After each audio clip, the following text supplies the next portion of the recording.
barn dance is only as good as its music. And when it comes to fancy fiddling, this is the place to be. When the sound of a fiddle comes drifting across these hills, you know you're listening to the real McCoy.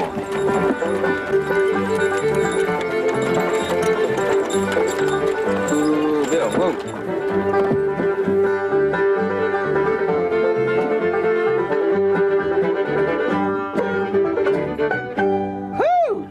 Sounds good. How you doing, Craig? Doing great, LeVar. How are you? This is Craig Duncan, and these fellas are the Craig Duncan Band. Why don't you go ahead and introduce the guys? Okay, LeVar. On guitar, we've got Billy.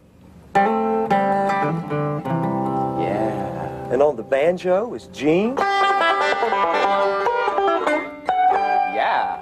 And on that big upright bass is Terry.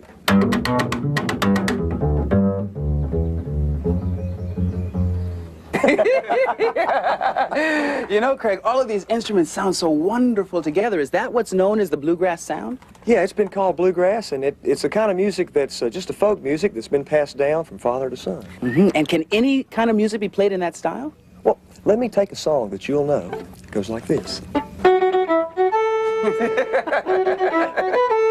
In fact, let's get all the guys together and play it in our style. Here we go. 1, 2.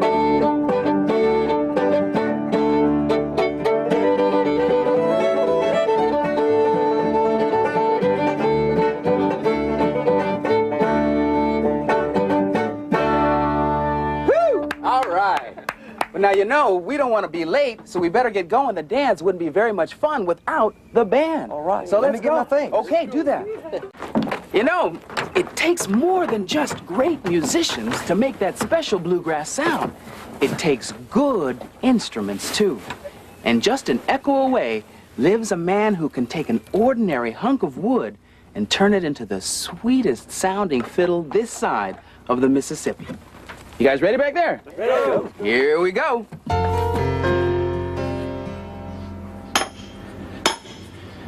Fiddle making is one of the most fascinating things in the world, I think. Once the bug gets you, it seems like you can't ever give it up. I'm Gene Horner, Westville, Tennessee. I first got interested in fiddle when I was about 15 years old.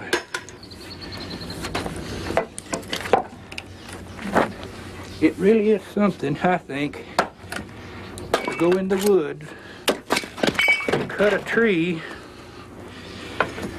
and work it into a fiddle, which that's what we're going to do here. Okay, what we have here is some wood we've been soaking, and we're going to bend them around a hot iron to form the sides of the fiddle. Everybody's favorite is maple. Been used for centuries in fiddles, and no other wood seems to take its place. Now that we've got our ribs bent, we'll attempt to build them around this mold. First, we'll have a little glue.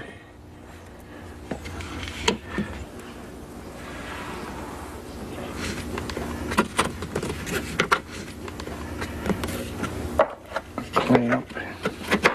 Okay, we have this piece in. Now what we'll do, we'll continue all the way around the body of the mold until we have the complete outline of the violin formed around this mold.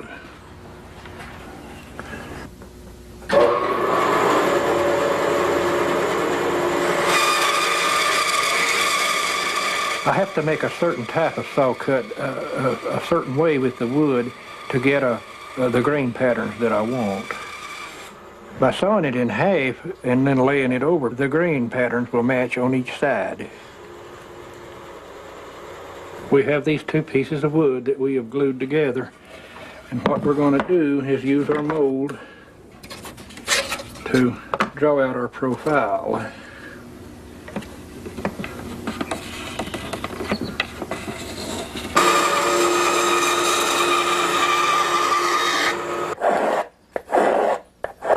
What we have here is a small wooden plane with a curved bottom on it to scoop out the inside of the top. This is the top of the violin. We have to have an arch in the thing on account of strength. We can't make it flat, it would collapse. These F-holes are to let the sound into the box and make the box vibrate.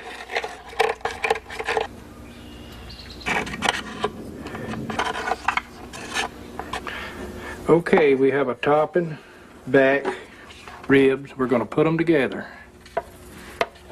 I never know what one is going to sound like. I know that if I do certain things and do my work right, use good material, and do my work well, I'll get a good one. But you're always hunting for that great one. You always want that great one.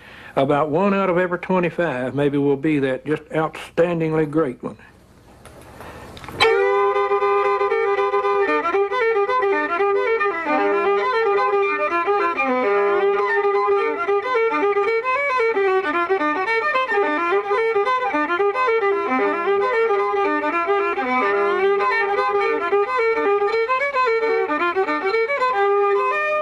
You can bet on one thing: when you make a violin, you've made something that the world has never heard that sound before.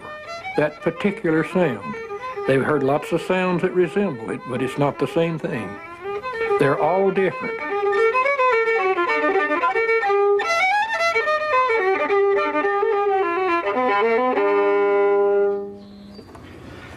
You know, that's a good fiddle.